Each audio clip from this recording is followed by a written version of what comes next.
everyone. We've got another awesome episode of the Yu-Gi-Oh show. Now today, we've got Jimothy, we've got Sanctum Squad, we've got Fabs, but we've got an extra special guest. Who have we got today? It's Rufio. I love the little build up. I loved it. I love it. So, you know, Dan, I'll let you tee this off. I assume you've got some questions and such for Joe to lay on the table.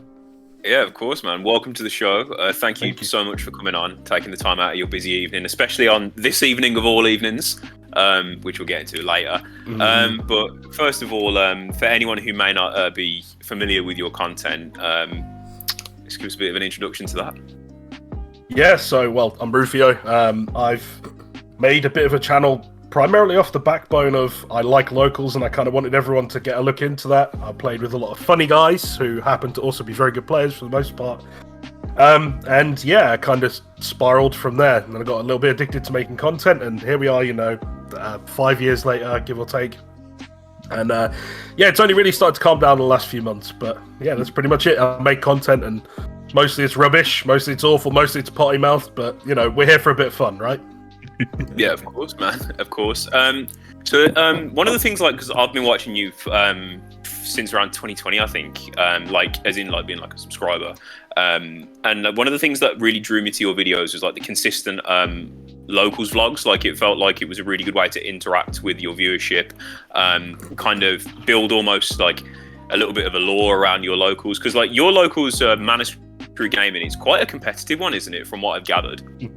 Yeah, that's one way of putting it. It's pretty silly, and actually it's calmed down a little bit recently, but it got really chaotic there. I mean, so obviously we've got all of my guys, the guys on my team, the Jam Cards UK guys, which we've got a few really good players on our team, and then a lot of the Team Shift guys come down as well, so of course we've got a lot of those coming down, and we've had a few people just pop in here and there that kind of know us. Some of the, the London boys or whatever will come up and drop in. Yeah. Sometimes we get graced by his Lord and Savior JY Sharif when he feels like turning up. He sometimes comes in. Shout out JY, my boy JY. No, he's a good guy. But yeah, no, he turns up occasionally. Just whoever's in the mood. But yeah, it's pretty good. I mean, I think out of our traveling group, let's say us and the Shift guys, and there's a handful of guys that aren't on the team that turn up at locals. We're usually, there's going to be a couple of people take a top at any regional every time, or our group will go, and sometimes it's more. We've gone in, with 4 or 5 tops out of the 8, so it's pretty, none of them me, of course, but everyone else gets to, so that's good. I'm there just cheering them on in the background. That's sick, man. That's sick. Because that was one of the things I wanted to briefly touch on, because I was watching a depth profile you did. I think you came second at your locals, and some people in the comments it's only second at locals. It was actually if you look on the channel, this locals is probably harder than most of your man's regionals, in terms of the player caliber. Yeah, it's pretty silly how hectic it can get in there. And I think the other thing that people kind of miss is that not everyone's going to a regional anyway. If you can take a profile that's at locals, that's at a decent locals, any half decent locals, even not, just upload it. Someone out there might help someone, and that's really what it's about. For all of the jokes and the front and things like that we get, it's just to help people. People want to take something to their locals, have some fun, and if I can help them do that, if it's a profile and it's a piece of shit that somehow got me a good game going, or a few games, or maybe I had a good run against some really bad people, who cares? Just have some fun with it. Can I just ask a question? I wanted to know, how do you go about testing with your team? Because I think this is a big thing for myself. My testing is random, but obviously you've got quite a few competitive players that are in your circle, and that's how do you go about testing? Or is it something that you just do independently, or do you kind of get together and deck theory and that kind of stuff? So how do you go about it? Okay, so I'll let you in on a secret. I don't test ever. Mostly because I'm lazy, but I can tell you what the other guys do. So it depends who on the team, or out of our friendship group. I'll expand it to that, because it's not just the guys on the team. So for the guys on the team, when they're up for an event and we're actually wanting to play, because we're all in a kind of similar area, the guys who run the team, the Jam Cards UK guys, sorry, losing my words there, Hemon and Jam, they will arrange for us all to maybe go to the offices, and we'll sometimes do a little bit of testing there. Doesn't last very long, and we normally head out to get food. We're all big boys, and food's the priority here. But we'll sometimes do a little bit of testing like that. We've got people like Artin on the team who are just addicted to the game, and they will play loads and loads and loads of online simulators. I'll let you take your hat, whichever one that is. But yeah, usually they do that. Yeah, Master Duel, of course. That's the one they use. So yeah, they will pretty religiously test on stuff like that. I think a lot of the guys will sometimes play after locals as well, or they'll play before locals. Or if they're in between rounds, they'll just kind of mess and talk theory. But I think really, honestly, the best things you can do is just talk to other good players. And if you can, and you have the time and effort that you can put into it of recording matches, especially your own, and you can go back and watch them, and a lot of the time people make, it's under the pressure, you make mistakes, and if you can go back and watch them, you'll see a lot of stuff you do wrong, which for me is hell, because I go back through and I'm like, wow, yeah. But no, if you can get the better guys to talk to you, they will tell you stuff like, I honestly, I can say that I remember distinctly, one region, I spoke to JY, actually, he was there, and I went up to him, I was like, I did everything right, and, I couldn't have made the better play if I tried, and he's like, okay, what did you do? So I talk him through it, and he's like, something really simple that I missed, he just knows, and yeah, I think really just talking to other people, even if you don't have necessarily time to test, but talking through plays and things like that with people, especially people who will call you out and stuff and go, why didn't you do this? Or you could have done this better, and, that kind of thing. Yeah. That's for me personally, but yeah, I know a lot of the other guys, they'll usually just try and gather as much as they can. Things like DB, obviously, what most people use, but that's it really from my perspective. I just turn up at locals, I put the deck together and go, I'll maybe do a few test hands, but that's really it for me. But then I have no tops, so, make of that what you will. No, I appreciate that. Thank you. I think that's a good point, to be fair, because that was something that me and Tom talk about quite a lot. In terms of like going through your gameplay and stuff. Tom, I think you know him actually. I've seen him do a few profiles on your channel. Top 64 Nats with the Punk Adventurer build. There's something that he's always brought up is like, mate, going through your games, just telling your mates while you're watching, and then to be like, oh, you could have done this, X, Y, Z. Yeah, just a lot of different stuff you can do. It's kind of like like how in basketball, there was a player who always used to watch the highlights of his maybe a few players did watch the highlights of their previous games to try and figure out where they could have gone wrong and like what done better and things like that. I guess it's that kind of mentality. Yeah, pretty much. Yeah. But anyway, Fabs, what happened today? What happened today? Well, I woke up this morning. I had a great coffee. I woke up at like 2 p.m. Watched some movies, and then Tia got absolutely destroyed on the ban list. That's what happened today. So what I'm gonna do is I'm gonna put this up on the screen so that we can all look at the glory that is Terrell Elements being violated on the ban list. So we're gonna have a bit of a. I think there are a lot of different nuances in this ban list that I think people aren't really. Obviously, a lot of people have been drawn to the tiers thing, but I think there's a lot to discuss actually. Like, there's a lot. Yeah. 100%. So let me just quickly get this up, and then you guys can let me know when you. Do you know what? See it. I was thinking to myself, like, I wanted to go in kind of blind, but like literally my phone was just blowing up. There was like, this is gone, this has happened. I was like, oh boys, come on, man, give me a chance. But yeah, we'll see it in its full glory, as it were. Yeah. We can all honestly see. Once you're in the group chat, it's all downhill from there. Yeah. I'm at work and I just see it all before I can even get home. I'm like, great, sure. So this is what we have for our Terrell Elements ban list, and I'm actually going to change it up for people who are watching at home so they can see what's going on too, because right now they can just see something that says your stream is still running. But yes, this is the ban list. So I'll quickly run through it, and then I guess we can talk about our thoughts and such. So to start off with, we have Kit Kalos, which has gone down to 0, along with Scythe, Barrier Statue, and Sprite Elf.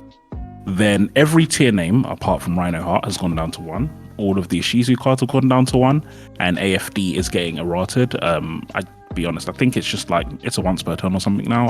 I don't know. It's not that important, but yeah, these are all at 1. And then Unlimited, Destrudo, Jet Synchron, Olion, Servant of Endymion, Lithosogym, Yatagarasu, and Spiral Resorts.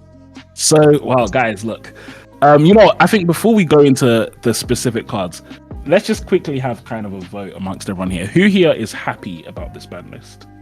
and I say I'm happy. I'm very happy. I am super happy. I'm definitely happy about it. You know what? I'm so excited because Joe, you said you're not happy about it, so I want to know what. Okay. Oh wait, are you unhappy or is it you're in the middle? So I don't know. I'm kind of neither here nor there. So I'll be straight and honest with you. I've played very little in the last few months. When I have turned up, I've gone, oh look, it's tier limits. Fortunately, at my locals, everyone has gotten so bored of the deck. Everyone hates it so much. Only like 2 people play it, so I don't have to deal with it too much. If I've been going to regionals right now, I would probably have a massive grin on my face. Yeah, definitely. So take of that what you will. No, I think that's a good take. Sorry, I feel like someone was about to say something.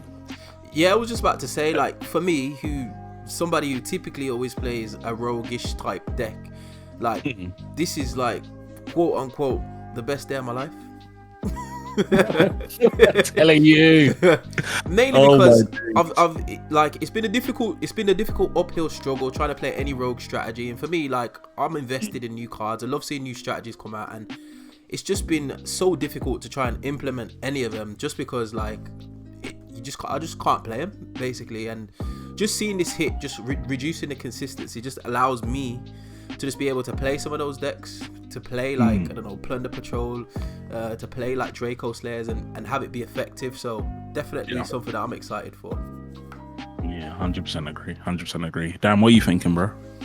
So, like, I think again, like Joe, I'm in 2 minds about this ban list. So, like, from my personal perspective, look, I play bad decks. Like, I played Runic since it came out. I'm thanks to Neshi, I'm now fully on the Crystal Beast train. I also tend to one-trick a deck for as long as I can. So this doesn't really affect me in terms of how I play, because I'm still going to be milling for 3 and what have you. But in terms of like how it affects the meta, you can't play tier element anymore. Initially, I don't think anyway. And if you do, by God, it's a struggle. But I can understand why people wouldn't like this ban list, because while tier itself has been meta since July, August, whenever it was Poke came out, I think hitting the Ishizu cards does kind of seem a little bit heavy-handed. Like, don't get me wrong, I understand why they did it, because the shufflers were so oppressive to so many rogue decks. But these cards are very new. And there was a lot of different strategies that used the Ishizu cards, such as like the Naturia strategy. There was an Earth Pile in the OCG that could have seen some traction recently. Vernisylph was the other one. So yeah, I think the Ishizu's hit was a little bit heavy-handed, but I understand it, I think the fact that the Bestial's not gonna, maybe won't see as much play anymore, because the immediate best deck which comes to mind is Kashtira. Bestials do fuck all to that deck, which means that the only decks that's really going to be playing Bestials are probably going to be branded. Which means that a lot of rogue gets to come back in now. You know, Burning Abyss like doesn't suck anymore. I can't think of any other decks off the top of my head, but you get the idea. I think it's a very good ban list, and it reminds me almost of, on a smaller scale, the ban list that killed TOS format. I do think Elf wasn't the right hit though. Personally, really? I think I would have hit Sprint personally. But I don't run Konami, so what do I know? I'm surprised. Okay, so I guess let's go into that and let's talk about the cards there. Why do you think Sprint over Elf? Because I can't. Was probably the perfect hit for that deck. Why do you think Sprint over Elf? So, like, I'm a big fan of Sprite in other decks that aren't Sprite. Like, I think the Tribigate build's really interesting. I'm a big fan of the Melfi build, or something a bit more casual. The Gishki build is coming out. I understand there's a Marinsas card that kind of does the same thing that Elf does. So I guess that variant's not much. Yeah, that's the one, yeah. But I think any card that says Foolish Burial on it is pretty broken. But any card that says Monster Reborn is also pretty broken as well. So, yeah. Do you know what my problem with Elf was, on top of the fact that it was a Monster Reborn and was stupidly easy to make? It was a targeting protection. Like, I really like Imperm. I like Imperm I think Imperm is a mostly fair card. I think it has a couple of tiny niggling issues that make it sometimes a bit unfair in that you can use it and there's basically no way to do something if your opponent's done, blah, blah. But in general, I think Imperm's a fair card. And I hate that it's like my opponent can do something like, on my turn, summon Tetsudo, and I can't target it. I just like lose. Yeah, that's what I really. You know what? That's my problem. Yeah, maybe I am full of shit. Maybe Elf is completely justified. Because that's the thing. Yeah, like I think Sprint is good, but I think it's just that targeting protection. It's just like an extra. It's like the card is already sick, and then like, oh, I can't even really interact with what you've got on board as well. That was my problem with Elf. I would say I think it was a good hit. I was gonna say, for me, I'm surprised that Alf even got printed, just because of like I was playing Lyrilus Tri-Brigade, and Simorg was basically a bigger Alf, and they banned Simorg knowing that it was just way Rapidly, overpowered, and then printed Alf, and then just kind of said, yeah, that's fine. And then I know Simorg summons one out of deck, but Alf has got the ability to play on both players' turns whenever like on demand basically, and it's not just necessarily like a level 2. It can be like an XYZ rank 2, and there's a lot of flexibility in it, if you get what I'm saying. So for me, I'm just surprised it even lasted as long as it did, to be honest. That's the nice thing. They'll bring out IP. They'll use IP and then bring it out again next turn after they've done with it. It's like, what the heck? It's crazy. It's crazy. Yeah, that card's just ill, man. Yeah, I mean, I think we're all in agreement that the Kit Kalos here, I think is fair. I think Kit Kalos is like, it reminds me of Construct, where it's like it's not the boss monster or at least Construct was a boss monster, but it's like it's not the boss monster aspect that made it OP. It's the extension and the kind of play starter aspect that made Kit Kalos just absolutely disgusting. Like, it was so easy to bring out, just does so much. Every effect on that card, like if every single effect that card has, if it was on another card, it would still be a good card. But then it's just got all of the effects on one card. Kit Kalos absolutely ridiculous. And not to mention being able to like bring it out with like instant fusion, which is just for free. So jarring. Whenever they have you stop everything and it's just like instant fusion. It's like, that was going to be terrifying with tasking, next one. That was going to be so. Imagine that, like, you bestial the tier player and they're just like, alright, calm, good job, instant fusion. You feel like a huge mug after that. It's a tale as old as time, isn't it? Instant fusion, great. Every time you think you got some instant fusion. That was gonna. I mean, that basically meant instant fusion was back at 4 with tasking. Like, it was nuts. Yeah, and then I think barrier statue. I like the barrier statue hit as well. I think that should have been hit ages ago. It's quite stupid. I've heard people say that it's like a preemptive hit to Kashtira because some people were playing that Raider Raptor thing. But Falcon, I think. That's the one. But that's Cope. That's not a Kashtira hit. That's just makes Flunder more fun to play against. I don't think Flunder's like an inherently horrible deck to play against. Like, they have normal summoning all the time, kind of annoying, but like, it's the barrier statue that annoys everyone, right? Yeah, it was always barrier. Like, Flunder's, I think as well, one of the things about Flunder is that Flunder generally has the potential to be an interesting matchup for a lot of decks. Like, I say it all the time, and for me, the thing that makes it clear is the mirror. Like, so when I played at Regional, I played the mirror, and the mirror was so fun and interactive because we could both play the game. But the problem is, 9 times out of 10, if you're playing against Flunder, you don't get to even play against it because barrier. And then it's not just it's barrier plus the field spell. So it's like they have barrier, so you can't replay. And then if you do attempt to play, they immediately punish you for playing. That I didn't like. I think the barrier hit's beautiful for Flunder. I think Flunder's still fine. I don't think they need barrier to be playable, but I think it definitely does make it more fun and more fair, and it's going to be really interesting moving forward. Actually, Joe, Andre, you guys have both played Flunder. I think I'm the only person here who actually hasn't played Flunder to like some degree. What are your guys' views on the barrier ban? Do you want to go first? I'll take it at the start, I guess. All right, cool. Yeah, so I think it's fine. I've actually been playing Flunder again. Like I say, I've been kind of in and out over the last, I'll take a few weeks here and there, see the boys, that kind of thing. And I said to the guys, give me a deck. And he went, I've got Flunder, so I'm playing Flunder again. So good timing for this. I'm not really sure how to feel about it. Mixed feelings, because there are some times where you go into a game and you know that barrier statue is the only reason you get another turn. Mm-hmm. And sometimes you'll open one of those hands because kind of Flu loses to itself a lot of the time. Sometimes just normal summon the statue gives you another turn. So there is an element of that sometimes it just means you're going to lose. I think some more of those games that you don't really have a right to win. And I'm always a fan of cheesing wins out of people. And if I can tilt someone by just going normal summon statue, if I've got nothing else, that's good enough for me. So I do think there's going to be more of those games that you lose, but I think in general the deck kind of just does what it does anyway, with or without. I mean, after you've got turn 1 gone, a lot of the time you don't have another statue in your deck unless you're playing 2 copies. I know some people have.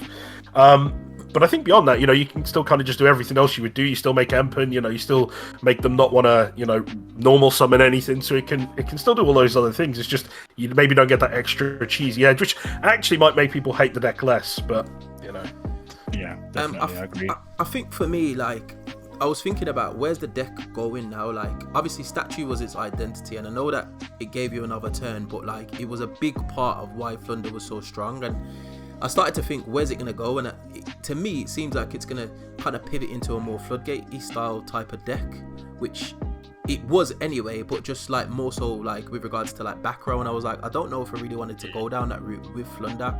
But in saying that, like, I think I was talking to you, Dan, before, or I was talking to somebody, and I seen like a end board, and it had like the fire barrier statue, the earth barrier statue, like, and as well as Empen on field.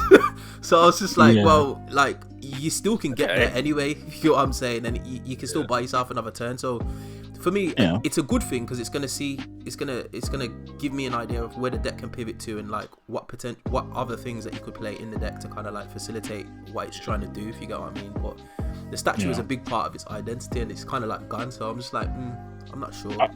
I would say for Flunder now, I think that's the move that makes the most sense. Like, even though, I saw as well the interesting things people are doing, something about barrier statues. Most likely thing is just you start playing Scary Sea now, which is good, because that's you guys have a card that you didn't play because of barrier statue. So it's like, I think the most likely move I see is you just play Scary Sea now. And what's nice is the next format, if you look at Kashtira, for example, they have summons that don't start a chain. You want decks that have cards that have summons that don't start a chain. Wonderful sentence by me. I'll congratulate myself. But anyway, and so it's like, Kashtira summon Fenrir, Scary Sea. No, they're not doing anything the rest of the time. That would be my guess. The other thing as well, in case Flunder players don't know, is, and Kashtira player will try and cheat you. If they try and banish one of your monsters face down, it won't get banished face down, by the way. So don't let Kashtira players do that to you, because they're cheats. That doesn't work with Flunder. But anyway, moving on, Scythe as well. And as happy as I am about Scythe, I feel like, bro, they were late. This is so late. Yeah. It's like, Konami, where the heck were you for the past like 2 years? Oh no! You know what this reminds me of? Do you remember the last ban list that Curious and mine got banned, and we were talking about that on one of the podcasts? And I was like, this is like one of the. I think I said like this is like one of the only ban lists where Mystic Mine could get banned and like people wouldn't care. Yeah. It's feel the same way about Scythe in this one, right? 100%. It's like I've seen nobody talking about the fact that Scythe's gone. No one. Yeah, like it's. I don't know. I don't think was there any decks playing Scythe. I'm pretty sure there's like 0 decks playing Scythe in this format or last format. Trap Tricks coming out, they might, I guess. And the funny thing is, if you use Artifact Sanctum to Scythe me, I'm actually not upset. I'm not. At that stage, just like you waited a turn for that crap anyway. Like, you're probably if a deck has to use Artifact Sanctum to Scythe me, and it's not some cheesy thing in game 3 of a combo deck, then chances are like you're not going to OTK me anyway. So I don't care. Yeah. So definitely a good hit, but a late hit nonetheless. But I guess let's go on to the limited. So we'll start with the Ishizu card. So that's a Guido, Kelbeck, Keldo, and Medora. So in OCG, I'm going to find out the ratios in OCG, because they're all at 1. I could be wrong. I think Shiren was at 1, Havnis, Merly was at 3, I think, and Havnis was at 2. Yeah, I just realised that. But I think, on Edo, I say it. So I'll go on Edo. I do think with regards to like the actual tier elements as well as these shoes and stuff, I don't know if they could have done it any better, in my opinion. They're still all playable. They're nowhere near as consistent, which was part of the problem, because sometimes I would play against a tier player and they would mill, and the mills would just whiff, and it was a great feeling. So now, if anybody wants to play tier elements again, that's just going to happen more often, which is fine, because it means the deck's less consistent because of the inherent power of the deck, if you get what I mean. But the cards are still playable, which is the big thing. Like, Kalos is a ban which is going to hurt a lot of people, but just being able to still actually play the cards is massive, I think, which is probably the right way of going about it, because people have invested in the deck. So yeah, definitely. Just a quick, so in the OCG, Kelbeck and Medora are at 3, Agido and Keldo are at 1 in the OCG. The shoes and stuff. Yeah. Okay. Yeah, so they've got a bet, and then if we look at the tier elements cards in the OCG, Sheeran and Rhino Heart are at 1, Havnis is at 2, Merly is at 3, Kit Kalos is banned, field spells at 1. So yeah, I would say we've got harder hits than the OCG, because the only thing that we have that the OCG doesn't is we have Rhino Heart at 3, whereas OCG have Rhino Heart at 1. Yeah, but definitely I'd say they're all good. I think what's interesting though is how much weaker. So one of the things I was saying before is that the tier elements are so good into Kashtira because they just don't care. They just make Zeus the Kashtira board because they play 3 of everything. Well, you've got one of all of these cards. That Kashtira matchup is looking very sad for a tier element player. Like I don't know what your plan is as they banish your 1 Havness and 1 Merly and 1 Sheeran. It's like it's looking really sad for you. So yeah, that matchup gets so much harder for them. I don't think it's. I don't know. I do think we'll still see some people try and force tier elements. Because I mean, yeah, why wouldn't you? But it'll be interesting to see how good it actually is. My opinion is that it'll probably end up being kind of like a tier 2-ish deck. I don't think it's completely dead because just still it's all good cards. It's still 7 good cards, which is enough. Like Sky Striker. If there's one thing about this game, specifically the TCG, it's that people will cope in it. They will cope. Yeah, especially if it involves milling. They genuinely like the deck. More power to them. Like if you are genuinely like an avid tier element enjoyer and you're going to carry on playing the deck because you legitimately like it, more power to you and it crack on. Like, but it is a bit of a cope. And I think it's exactly like you just said, Joe. I think it's definitely people like mill decks, people like graveyard stuff, all of that shenanigans. Like, so yeah. I can see it being part of like a big light sworn like sort of mill turbo sort of deck kind of thing. But I don't know. I see you smiling there, Joe. I'm sure I was sitting next to you at a regional and you was playing Light Swans. Oh yeah, you playing Judgment Dragon Turbo, right? I think I saw the video. Yeah. I played. I did 2 regionals in a row recently. Actually, yeah, I say recently. I mean, relatively. I played JD Turbo. I want to say it might have been in Northampton. Maybe Northampton. And then I started getting all these crazy ideas. Oh, I'm sure I can make Light Swarm better. I can make it work. And I did better with JD Turbo than I did with the better version. So make it that what you will. No, I played JD Turbo for Northampton. I think I went like X4 or something stupid. I won like weird games. I had no right. Like I beat Flu and stuff like that, which was kind of weird. But then I'd lose to really bad decks. Like I think I lost to what was the Sacred Beast deck? I lost to that. So I bet it was pretty good fun. Oh, wow. But then I decided to try and play like Punk, and I tried to do the whole like Mill 8 thing, you know, with the vampire guy and stuff like that. And I think I lost every single game up in Liverpool with that. So I got my hometown welcome with an absolute pasting. So there you go. Traveled 4 hours to go lose all my games, but we try again. We love Light Sworn. If we can make it work, we'll try. I think that's the thing. Like Light Sworn specifically is like one of those decks that I feel like it's got such a cult following, right? Like, it's whenever anything that comes out and it's got an effect in the graveyard, people are going to kind of we'll mess with this. So I don't think tier elements are going anywhere in terms of like how the player base is going to like it, but in terms of like how meta it is, that remains to be seen. But in my personal opinion, it ain't ever going to be as powerful as it once was. No way, no. I think, I think the other thing as well that's definitely gonna hit is that we have actually received some cards that hurt tier elements as well, like Gravekeeper's Inscription. I think that's the name. I'm really annoyed about that because I spent more than I would have liked to on a playset of those, and now I'm probably going to decide to never. Yeah, you just got punished. Yeah. It happens like that, innit? It gets like that sometimes. That's how I feel. That I get it. It's a bit frustrating. But let's move on to the Unlimits. So the Unlimits, it's funny because the bans and limits are so like interesting that no one actually cares about the Unlimits. Like I don't see one post about, oh yeah, this card's back, my deck's back. So no one gives a crap. But it's okay. So it's Destrudo, Jet Synchron, O-Lion, Servant of Endymion, Lithosogem, Yatagara Suit, and Spiral Resort. So I guess we'll start at the bottom actually. Spiral Resort,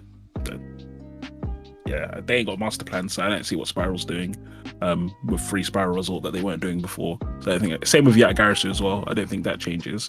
Lithosogem. So I don't know. Are you any of you guys dinos or Earth aficionados that think Lithosogem can put in some work? I like my dinos. So maybe pray and hope. I was telling someone actually, you know what? It's a weird kind of tangent, but we're going somewhere with this. So my boss he's like a big Duel Links player, and he was all excited about the Fire True King, and I was like, my guy, I've got a True King to show you.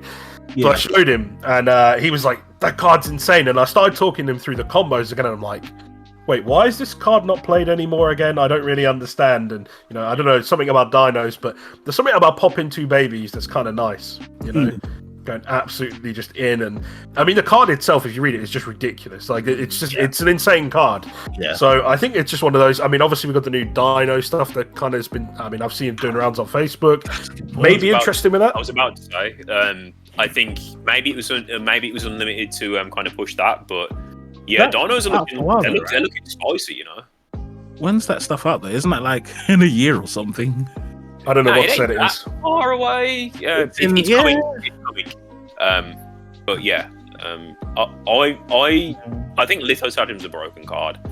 How much it does will remain to be seen. Yeah, definitely.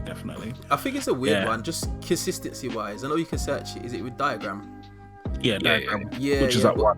It's having the rest of the monsters in hand to make it like super efficient. I think that's the issue. So I know the new dino stuff's coming out, which does look really, really good, and that's probably what they're trying to push. But I just don't know how much consistency it's gonna bring to an already kind of like normal summit reliant dino deck, if you get what I mean. Ironically enough, if they hadn't have just limited the Ishizu cards, imagine this and the exactly. Vernatil's and the Materials. I think that would have been some. We would have got some new Earth pile. Like that would have been so good. But it's not doing much at the moment. Definitely. The next one I'm super excited about is Servant. Oh, I'm not saying that Pend is best deck, but Pend is best deck. So yeah, it's definitely going to be nice to play Servant of Endymion again. And I'll never forgive Konami for hitting it the first time. I think Servant of Endymion didn't need to be hit the first time it was hit. I think Pendulums was like the 5th best deck in that format or something like that. But Konami for some reason decided to absolutely murder it. They hate pens. They hate them. They really do. Pen is definitely a love it or hate it deck. I hate it, but like honestly, Electromite can come back. It's fine. At one. Yeah. At one only. Yeah. But one's fine. I think. Yeah, I don't think Servant needed to be hit. I think it was more of a case of with that ban list specifically, they were trying to actively take out decks that had been consistently like tier 2 because they hit like Diagram and whatever else on that list as well. Mm-hmm. But yeah, Servant could have come back time ago. I don't know why Part of Desires is still at 2 actually, but whatever. Yeah. I think with Servant, I think what I understand from the hit was they wanted Pendulums to have a bit more of an identity in terms of having its own archetypes, because it just tended to be like Pendulum just loads of the best cards from the Pendulum archetype, as whereas you got like Soulful Chords, you got like Draco Slayers, so you got a bit more of like in archetype Pendulum decks, which is probably what they went for. But then the reason people played that is because it was strong. It was strong, do you know what I mean? So I don't know, Electromite would be interesting, I suppose, especially with the cards that are out now. So just having one more broken card is not a problem. Yeah, 100%. Yeah, and then I guess the last 3 are Mecha Phantom Beast, O-Line, Jet Synchron, and Destrudo. So essentially, well, Destrudo is less so, but it's the Hulk. It's the last of the kind of Hulk victims and Auroradon victims and stuff like that.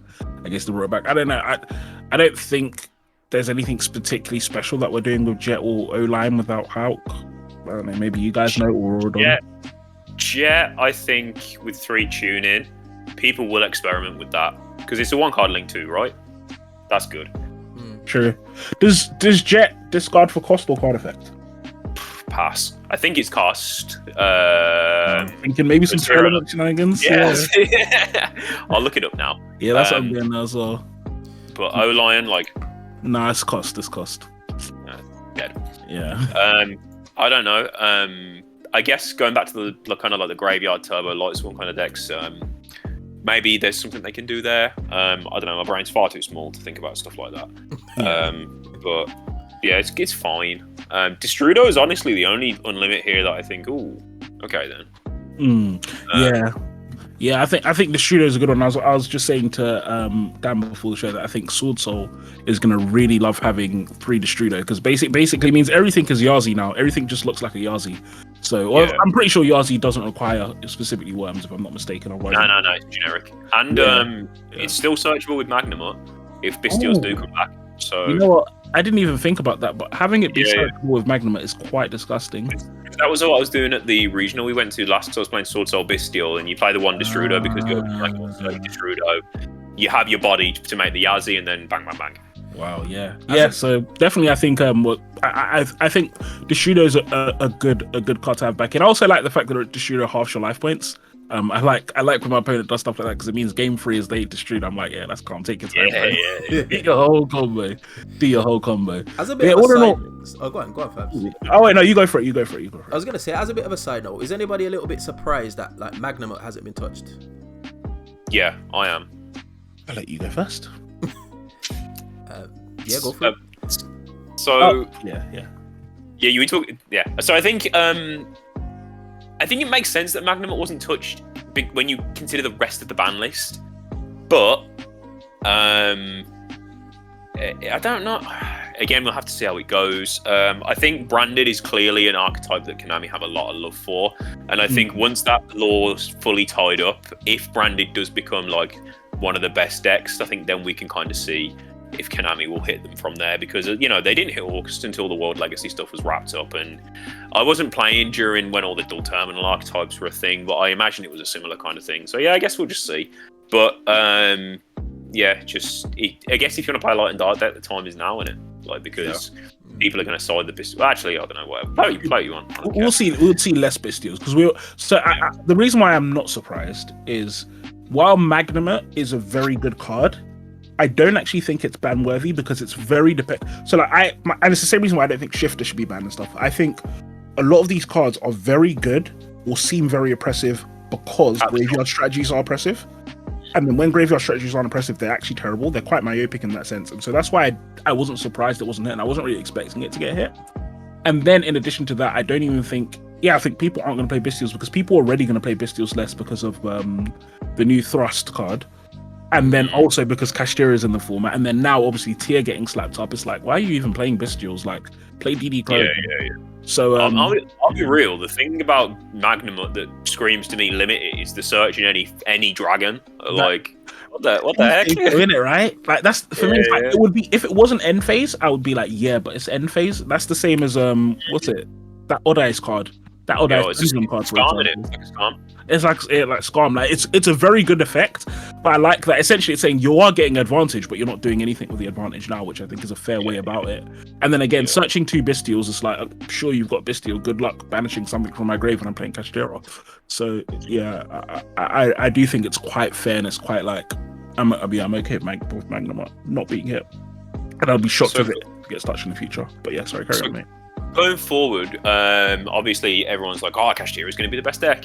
What are some decks that you guys specifically are looking for? Not necessarily you think it's going to be the best deck, but decks that you're looking forward to playing. Because obviously now we've had like a bit of a meta reset. There's a lot of support for a lot of cool decks coming out, like, Generator, Springans, Plunder Patrol, as Andre mentioned. I'm sure there's more that I've missed over. But like, is there anything in particular you guys are more excited to play now or would consider picking up? Like, doesn't that necessarily have to be like, this is going to be the best deck? Just like, I might actually have a fighting chance with this now. You get what I mean? So, Labyrinth. Yeah, you know what? That's a good one. I think I'm 2 big welcome Labyrinth away from like just the complete Labyrinth cards for the core, basically. Lovely. And I'm excited to play it. Mainly because of it's a bit of a control deck that I haven't really experienced. I think we was talking about this previously, that it's a control deck that relies on monsters. I think somebody mentioned it before, but it does so much, and I think especially with the graveyard now being a little bit unchained, so to speak, you can actually play. Yeah. There's a few things that bounce from graveyard to field or to hand or what kind of thing, and just being able to do that a bit more consistently means that you can play the deck effectively. So I am looking forward to playing Labyrinth and just seeing where it stands with regards to the rest of the meta, because there's always a trap deck in the format, and I think Labyrinth is definitely the trap deck for the it's format. The one. Yeah, it's the one. I have to agree. What about you, Joe? What are you saying? I know you said you don't get as much chance to play as you'd like to, but like, is there anything in particular that comes to mind that you're going to be looking at messing around with? Well, I guess now that all of the Tier and the Shizu stuff has all been relegated to nothingness, we might be able to like cram that into Lightsworn like we said before. I don't know, maybe have some fun with something like that. I don't know. yeah, I mean, just have some fun, mill loads of stuff. Hope we hit 3 wolf like the good old days, pray. No, not really. Nothing too crazy for me. I'm one of them. I kind of just take it as it comes, and usually someone will come up with something toxic for me to play, and that's usually what I'll take with me. So I imagine it'll be more of the same. What tilts people this format? Right, we'll play that deck then. Let's go. I love it. Pretty much it for me, I imagine. Fair enough, yeah, fair enough. Yeah, I do think the Light Sworn. I hate that we're just calling these mill decks Light Sworn, but I guess that's what they are. They've taken so much from us. We will take back everything that we can try and just shoehorn in there. I was about to say, because I saw somewhere that Light Sworn was the most hit deck of all time, directly or indirectly, and I was like, do you know what? I can't disagree with that. You might have had everything taken from you, so you might as well take some remnants back. What about you, Fabs? Never ends. What are you saying? The average Draco Slayer enjoyer? You know what? There are so many. I don't think you guys know how many good decks there are. Oh my days! I'm so excited. I could probably make a list and it's like 50 decks long, but I'll just say 5 decks. And the fact that I can say 5 should tell you why I'm so happy about this ban list. Firstly, ritual stuff. There's just bare ritual stuff. So you've got Mechanico, you've got Dogmatica stuff, even Drytron, the fact that I can probably play that again. So ritual stuff in general is going to be one thing I'm going to be looking at. I'm also very excited to play Plunder as well, because Plunder Patrol's an amazing deck, and I think Jordan's a great card. I really, really, really, really want to try Rescue Ace. I don't think it's going to be great, but I still want to try it because why not? And then in terms of meta decks, that's I actually think they're probably going to be the best decks. The first one is Branded. I was saying to another mate that's the only deck that Branded really lost to was Flunder. Everything else in the format, well, no, it loses to Flunder and Kashtira, but when there's only one hard counter in the meta for you, you don't really care. So it's Flunder's not an issue because they don't have Barrier Statue. That was the reason why Branded lost to Flunder. Literally, you summon Mirror Jade and then Flunder just loses because they can't out it, and if they out it, they get their whole board wiped. So Flunder's really free, and then Kashtira just sad stuff against them, so that would be really, really easy to deal with. And the last deck I want to play is going to be Mayakashi. What? I know that's out of left field. Mayakashi got what? guys. The vanity's emptiness. The vanity's emptiness ages ago, and they have a card that basically says if a monster in the banished zone uses an effect, negate it, and it does it up to twice per turn. Joe, you're looking for something that's going to tilt people. Fabs has got the goo here for you. Mayakashi is sick. And it's as a mid-range zombie deck, it's good. It just has the traditional issues with zombie decks where it's their starters are also bad because it's Unizombie and stuff. But yeah, I really want to try Mayakashi as well. And just a quick one there. What does it do about Nibiru? What is so you know what? While Mayakashi doesn't do anything against Nibiru, it's the kind of deck that doesn't care, because the way it works is basically all of their monsters are vanillas. You've thought about this. You've really thought about this. All of Mayakashi's monsters are vanillas, but they have a lot of cards that say special summon from grave, and then when you special summon the zombies from grave, that's when they get their effects. So the idea is that your opponent nibs you and you're alright, calm, and then you just carry on. And also Daki just keeps coming back anyway, so yeah. So hold the nib until the end of main, right? Basically, I mean, the way you really beat Mayakashi is just Ash. Yeah, I don't think there's a way to play around Ash or Impa Mayakashi, so you don't even need to be as complex as Nibiru. It's quite straightforward. But yeah, I definitely want to play them as well. Yeah, so that's for me. Yeah, I think it's going to be such an interesting format coming forward. I think going back to the last little bit of ban list talk, just friendly reminder: Konami is a business. Yeah. If you're upset because you've had a deck for 6 months and it's gone, unfortunately, that is kind of just the way it goes. In terms of meta, I think anyway. If you guys think I'm wrong there, feel free to wrong at all. Yeah, I think as well, in general, there isn't actually if you even look at tier being hit, for example, if you're a tier player, I don't even think you deserve to be upset because you've actually had your deck for a long time. It's just gotten better and better and better. This is what I'm saying about the Yugioh hits, though, right? They're the only new bit. Yeah, and it's even the Isuzu cards as themselves, they're not really a deck. None of the decks that play the Isuzus are dead because of the Isuzu hits. Tier would have still been alive if it had the tier cards as well. So it's if you look at the other decks that are playing the Isuzu, like Naturia is still fine without the Isuzu cards. They were only, funnily enough, the main reason they're playing them was because of tier. They didn't really have to play them. So it's yeah. Just that's nice. There's a lot of milling right anyway. So exactly, yeah. Makes sense. They'll be fine. So I don't think I don't think so. I know what you're saying. And I think you're right, it's a business. I was gonna say, I know what you're saying about a business. I think it's interesting that Konami has left the majority of the Telements monsters at 1, which leaves the door open to like Tillemans Kashtira and what that could potentially look like, because it's you've got another. I can't remember which one it is. It might even be Kashtira Tillemans, the new card that banishes and mills. Yeah. Which level 7. Yeah. I think they're all level 7. Yeah, I think one of them can treat it is a level 4 that can treat itself as a level 7. But I think they've done that intentionally to try and get people to kind of like experiment with like a crazy build, and I do believe that's probably what we're gonna see, because as it stands by itself, I don't think Kashtira's as oppressive as Tillemans. I think there's clear identified ways to deal with the deck, and the deck to Raigeki, bro. Yeah, it's linear as well, so you know where the deck's going, and it's just gonna make some XYZs, and it's gonna try and lock his zones out. All right, cool. Book of Eclipse, no problem. Do you know what I mean? So I think they've done that intentionally just to try and entice players to say, you know what, buy this, build this, and see if it works. And I think that's why they've left the tier elements off the list. Just as kind of like a closing point on the ban list from that, we've all played against the Shizu tiers here. What was the worst thing about playing against the Shizu tiers? Oh my gosh! Wow. It was the recurability, right? Oh my gosh! It's like you imagine getting dwellered one turn and you're like, okay, I've managed to survive 2 turns, and then they're like, Medora, put the dweller back, and then they do it again. So, yeah. I think for me, if you're worried about, go on, Jeremy, go on. I was just gonna say, I think just playing on your opponent's turn 1, I thought that was ridiculous. You get the chance to go first, and then your opponent says chain Havness, and then you're sitting there watching them play, and it's your turn. That's so jar. At least with Fluunderies, they can't do that on your turn 1, innit? As long as you don't normal summon, yeah. That hurt a lot, man. And then just seeing them end with like 2 fusion monsters and then like 5 or 6 cards in hand, and it's like, you can carry on. And then they've got nah, I just want to flip the table, but that hurt for me. Just to playing on turn 1, that was the biggest thing. Yeah. Any final words on tiers, Joe? Or no, I think that pretty much summed it up right there. Just not playing against the same deck over and over again is always nice, and yeah, again, like you say there, your opponent playing on your turn when it's turn 1 is kind of taking a piss a little bit, but it really isn't. Yeah. Oh, actually, sorry. On a side note, the fact that I put so much shift in the format as well, that was annoying. Oh, yeah. That's a very good point. Yeah. But anyway, getting on to some more positive stuff. Fabs, you're off to YCS Leon this weekend, right? I am indeed. What? Wait, so who else are here? Who else is anyone else here going? Or is it just me? I'm not going. So, do you know what's hilarious here? So, okay, as anyone who has talked to me about Yu-Gi-Oh! In the last 6 months, I've not been enjoying the game at all. And I did not want to go Leon because I was like, I'm not having fun.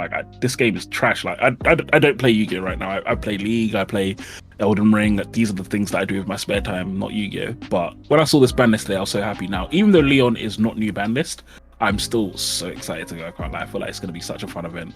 I'm very tempted to do something just mad for the main event now. I'm just like, it's like the format's over. Just pick something crazy and go absolutely nuts. But it'll be interesting to see what happens. I'll see what I decide. But right now, before it was a definite I'm playing tier. The other thing was, I feel like it would be the biggest L in the world to invest money in the Kashtira field spell and stuff. Bro. Yeah. And then tiers getting hit. It's like, what's the point? I'm so glad I didn't bite the bullet. But I think Leon's going to be very, very, very fun. I think the side events, like the Time Wizard stuff and Edis and whatnot at Leon and the Speed Duel events, I think specifically because this format is now dead, I've got a feeling them side events are going to be popping. I think a lot of people are going to be like, fuck it, I'm here, I want to play this format, it's dead. I might as well normal summon a...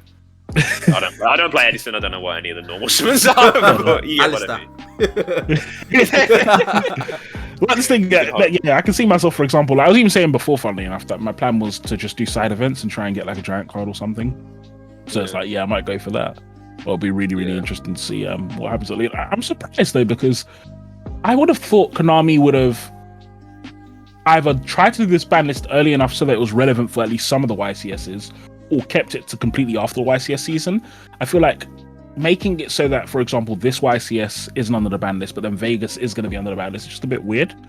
So it's I'm a bit surprised that Konami went that way. It must be jarring. Yeah, if you're a top tier competitor, if you're one of the Joshua Smiths or something, I'm sure it's very frustrating. Where it's now I've got to make 2 whole decks for 2 different events in the same 2 weeks. Yeah. It's a bit tiring. I don't think there was a perfect time for it, but I do feel like the local scene was suffering a little bit because of the tier 0 status of the game. Like, I wasn't in any particular hurry to kind of get to locals. I made it to a few, but like, I knew what I was gonna go up against. So I was just like, you know what, I'll just stay at home and play my Xbox. You know what I mean? It's just, and people are making that decision, and then you getting like 6 people's at locals, and just like, it's not happening. So 100%. Yeah. Is that something that you've been experiencing, Joe? Like, I mean, I know you said you weren't playing too much this format as well due to X, Y, and Z, but was it a similar sort of thing around in Manascrew, or? Yeah, so I think it's been more or less the same, which that's why I said it was quite funny when I came back. I think I played my first locals back last month, since maybe September.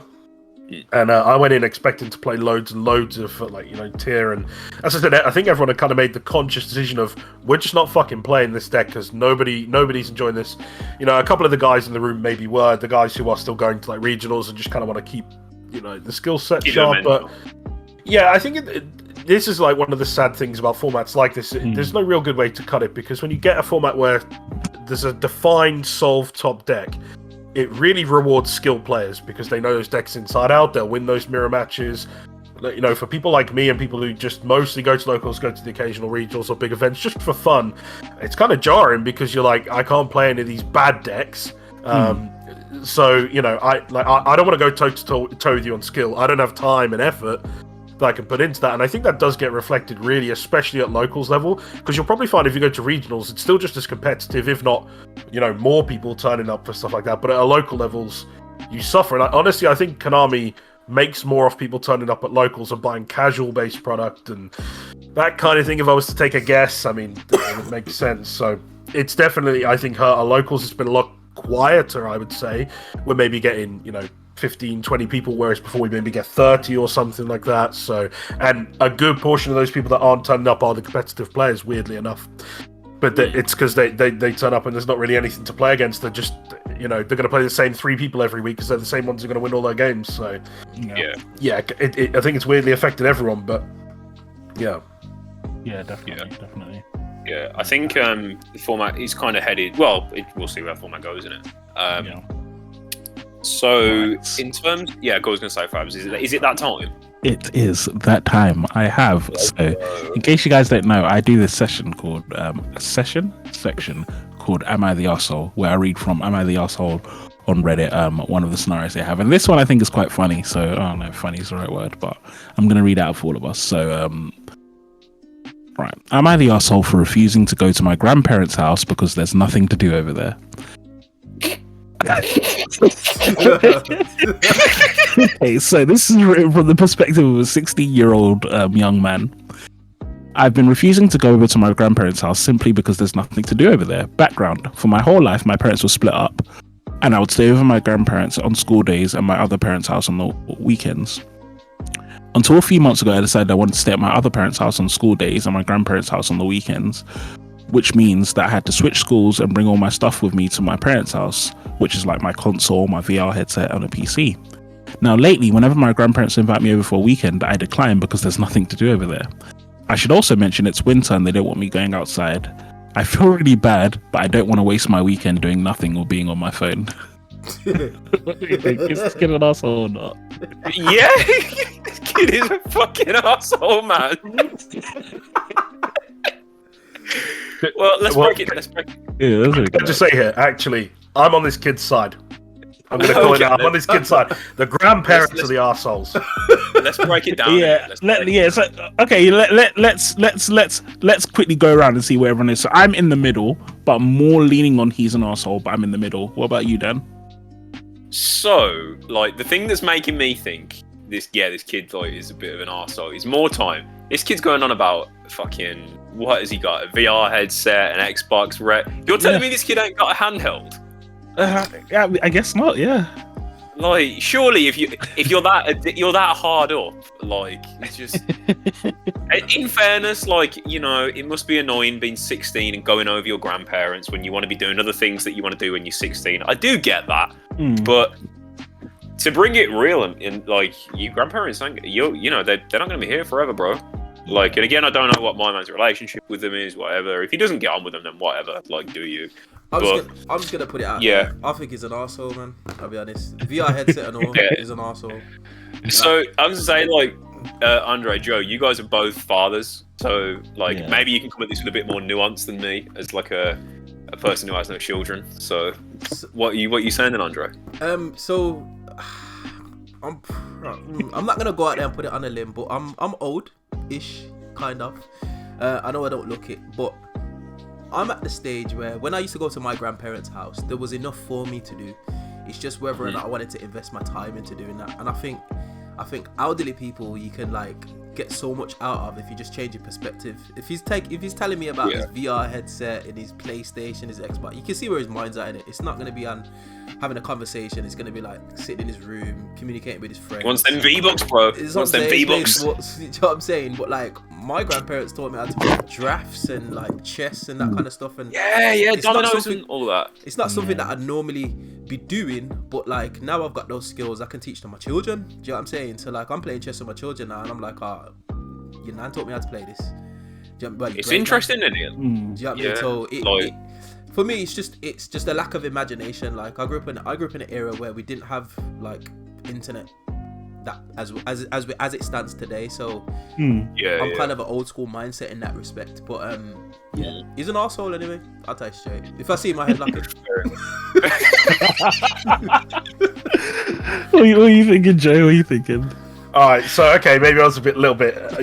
You've kind of turned me a little bit here, but no, do you know what? I can actually see both sides of this. So, there's part of me that I think you made a good point there. Does he not have a handheld or something? Maybe take a Switch with him. That's what I do because I'm antisocial as fuck. So when I have to go to family gatherings, I don't want to do anything. I just take my Switch with me and go, I'm gonna just do this and I'll chat with you in between. That's fine. And most people are okay with that. They know what, kind of know where I stand with that. Grandparents is a difficult one. I think I do value family time definitely more since I've had a kid. So I kind of get that a little bit. But also, when I was 16, what did I want to do? I wanted to be with my girlfriends and certainly not a VR headset. I think this kid's in the fucking basement. If he said to me maybe that he was going to see some girls, I might back him up a little bit or something. To be fair, if I was a 16-year-old with a VR headset, I don't think I'd be leaving my house. He's looking for those 2D waifus. That's what he really wants to get down to. My man's out here trying to find out, but still. He could take that with him. He could take that to the grandparents' house. They may look at him a bit funny, but okay.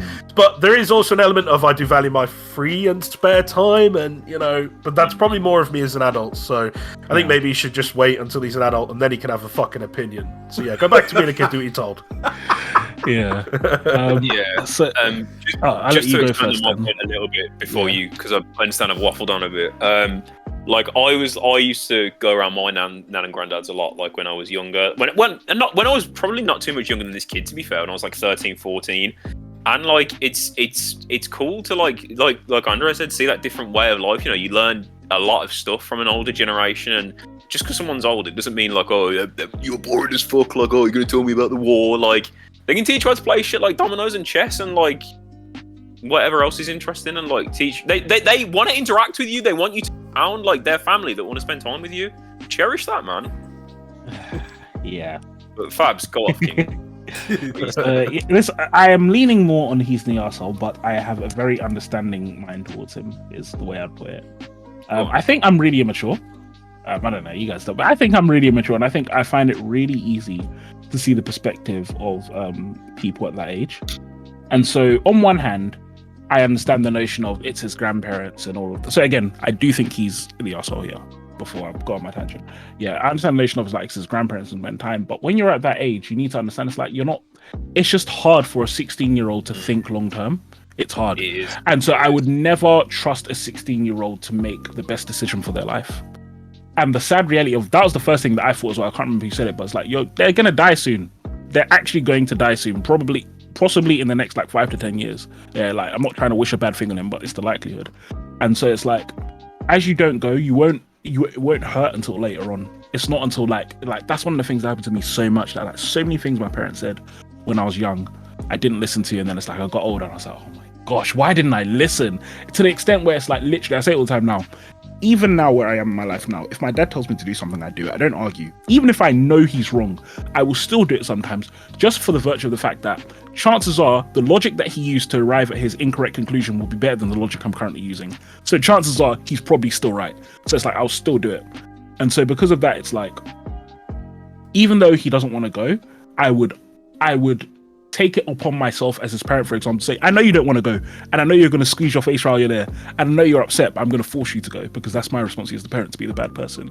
But I don't see it as a bad thing that he doesn't want to go, because I don't expect him to see it as a bad thing. He'll realize it when he's 20, when he's 25, he'll realize it when they're dead, basically. And then it's like, wow, I wish I did spend that time. But like, yeah. Run it back though to like the scenario. He went over there before, right? And he didn't have a problem with it. That was when he used to live there, basically. So he used to live, basically, he used to live there during the week and go to see his parent on the weekends. He switched it up, and now they sometimes want to see him on the weekends, and he doesn't want to go. He's clearly got a good relationship with him, isn't it? He is, but he's bored. He's 16, and it's like, look, don't get me wrong, I like board games, but let's not tell lies. Elden Ring is much more fun than Dominoes. If you say if you try and tell me it's not, you're lying. You're defo lying. So it's like, I can understand, like, I don't want to go on the week. Look, I'm an adult now, and I don't visit my family that often the weekends because I'm playing video games. So it's a bit hypocritical for me to turn and say he should. But that's what I'm saying. I see that as his parent. That's the job of the parent, isn't it? To be the bad guy and say, no, but you're going. Yeah, and it's not even. As his mum, it's not even a discussion. It's like, why are you here? If you stay, I'll break your VR headset. If you're still here, you better get on the bus, bro, and see grandma and granddad. Yeah, so that's my perspective on this. But yeah, out of curiosity, does this guy not have a phone? Yeah, he does, because he said he doesn't want to be on the phone all weekend. Oh, but he doesn't want to be. Just take the phone with you, right? Like, again, it's the funness. I mean, you can't compare playing like Vampire Survivors and stuff on your phone to playing like, I don't know, playing like League or something on the PC. It's like, it's not even comparable. So he can't just play Duel Links on his phone all the time. You know what, you're right. He should, just play Duel Links whilst you're on the phone. Or Crystal. Yeah. Kind of fun. Yeah. This kid is best spoiled, man. He's young. That's my perspective. He's young. You know? He'll regret it later on when his own kids don't want to come and see him. That's when he'll regret it. Yeah. But anyway, guys, with that, we're going to close off this episode of the Yu-Gi-Oh! Show. Thank you all for watching. Thank you so much, Joe, for coming on the show. So do you want to give any shout outs or anything for the audience? Oh, I suppose I should. Shout out to the boys, Jam Cards UK. They're my team, my sponsors, all my boys. Shout out to Manuscript, the locals, of course, been mentioned ad nauseum in this. But yeah, good locals. And if anyone's ever in the Northampton area, definitely check it out. Most of the time, it's pretty good. Again, bit flat at the moment, but where isn't? I guess that's it. Probably. I'm sure I missed someone, but fuck them. They didn't come into my head, so they must have missed something in my life. I don't know. Lovely. All right, no guys, thank you for that, Joe, and we'll talk to you all soon. Peace, guys. Peace out.